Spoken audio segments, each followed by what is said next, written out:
दोस्तों, बहुत जल्द इंसान का चांद पर रहने का सपना पूरा हो सकता है। वो यहाँ अपनी बस्ती बसा सकता है और तो और वो यहाँ रहने के साथ साथ खेती भी कर पाएगा, जैसी खेती वो यहाँ धरती पर रहकर कर सकता है। जी हाँ दोस्तों, ये बात वैज्ञानिक एक सफल परीक्षण के बाद कह रहे हैं। उन्होंने चांद की मिट्टी में पौधा उगा दिया है, जिससे साबित हो गया है कि चांद पर भी खेती की जा सकती है और इंसान वहां रहकर अपना गुजारा कर सकता है। ये बात सामने आने के बाद ये उम्मीद जग गई है कि इस ब्रह्मांड में चांद पर भी इंसान का अस्तित्व हो सकेगा।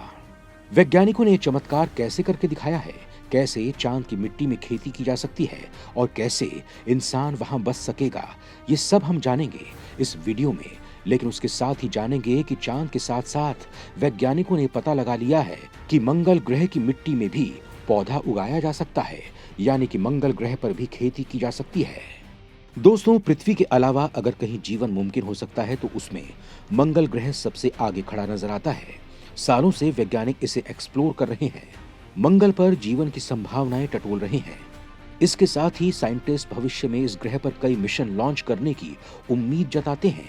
इनमें कुछ दीर्घकालिक मिशन भी हो सकते हैं। इन मिशन के लिए अंतरिक्ष यात्रियों की टीम लंबे वक्त तक यहाँ डेरा जमाने की उम्मीद रखती है। लेकिन इस तरह के मिशन की एक चुनौती है, वो है भोजन। अगर अंतरिक्ष यात्री मंगल पर रहने के लायक डेरा बना सकते हैं तो उन्हें भोजन की व्यवस्था करनी होगी। वो लंबे वक्त तक पैक्ड भोजन पर निर्भर नहीं रह सकते। ऐसे में वैज्ञानिक मंगल ग्रह पर भोजन उगाने के रास्ते तलाश रहे हैं। लेकिन मंगल ग्रह पर पौधे उगाना आसान काम नहीं होगा। वहां की धूल और मिट्टी में ना तो जैविक पदार्थ है और ना ही मददगार सूक्ष्म जीव। इसके अलावा वहां की मिट्टी में नमक और खनिज की भरमार है, जिससे अधिकांश पौधों का वहां पनपना बहुत मुश्किल हो जाएगा। लेकिन अब एक स्टडी में पता चला है कि अल्फाल्फा के पौधे और प्रकाश संश्लेषक यानी फोटोसिंथेसिस बैक्टीरिया मंगल ग्रह की मिट्टी और पानी को खेती के लायक बनाने में मदद कर सकते हैं।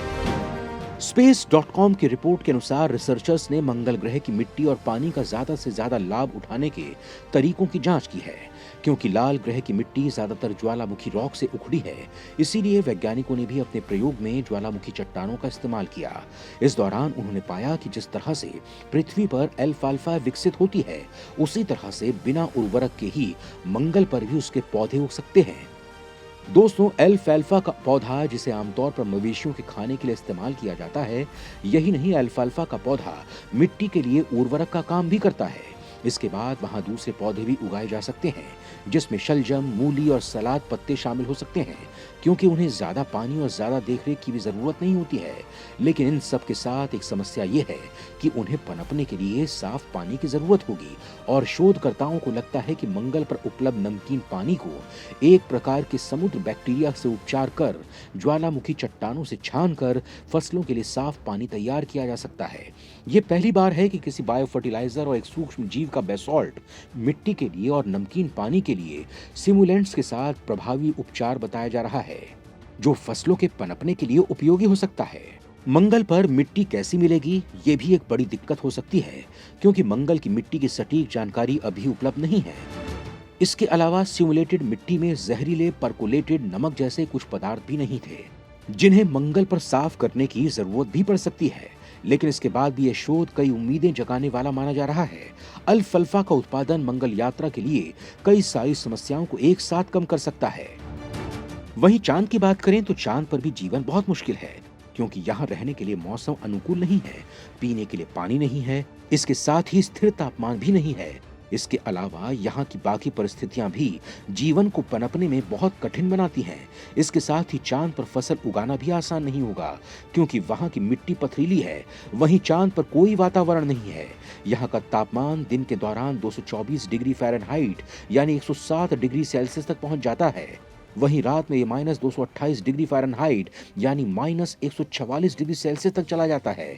इसके साथ ही यहाँ की धरती भी खेती के लिए आदर्श नहीं है। हालांकि इन सब के बावजूद वैज्ञानिकों ने यहाँ मिलने वाली मिट्टी से पौधा उगाया है, जिससे भविष्य में चांद पर नई संभावनाओं के रास्ते खुल गए हैं।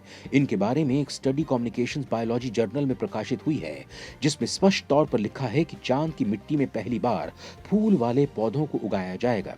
फूल वाले पौधों को उगाया गया है। फ्लोरिडा विश्वविद्यालय में बागवानी विज्ञान के प्रोफेसर और अध्ययन लेखक रॉब फेरल ने बताया कि ये प्रयोग 1 दशक से ज्यादा समय से काम कर रहा है, लेकिन शोधकर्ताओं ने इसे पिछले साल ही अंजाम दिया है। रॉब फेरल ने बताया कि प्रयोग से कुछ सालों पहले शोधकर्ताओं ने पृथ्वी से मिट्टी एकत्र की जो चंद्र मिट्टी की संरचना के करीब थी।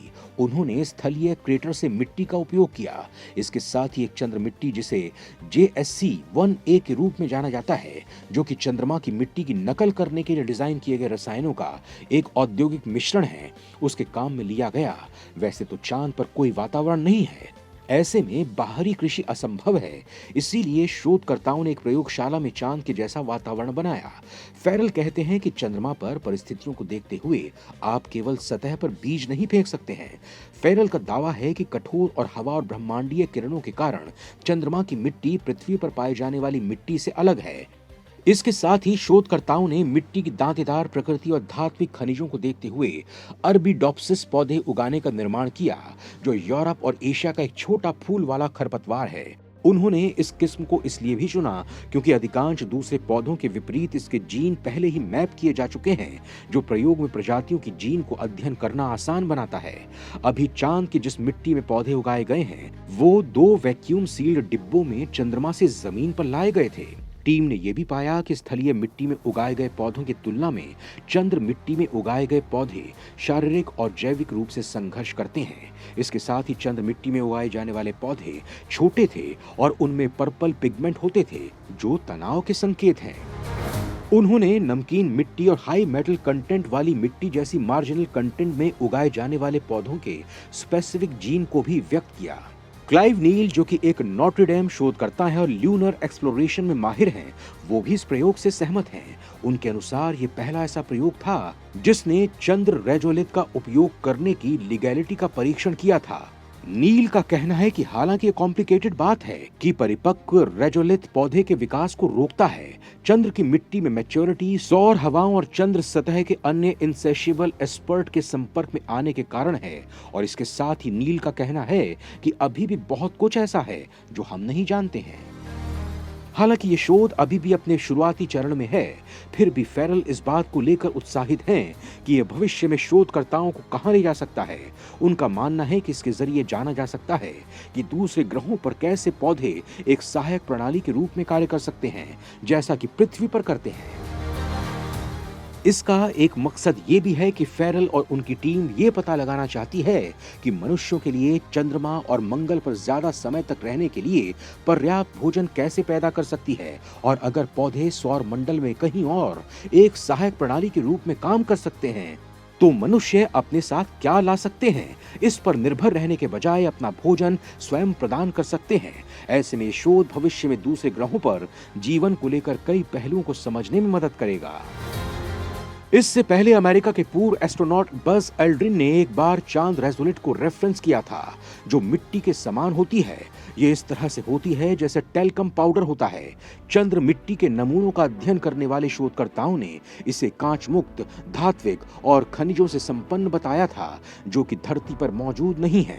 वहीं अब जो परीक्षण किया गया वो वैज्ञानिकों ने चंद्रमा पर पिछले मिशनों से एकत्र की गई चंद्र मिट्टी का उपयोग करके पौधों को सफलतापूर्वक विकसित किया है। इस सफलता से सभी वैज्ञानिक चकित रह गए हैं और ये उम्मीद की जा रही है कि चांद पर जाकर पौधे उसी तरह विकसित हों जैसे कि प्रयोगशाला में हुए हैं।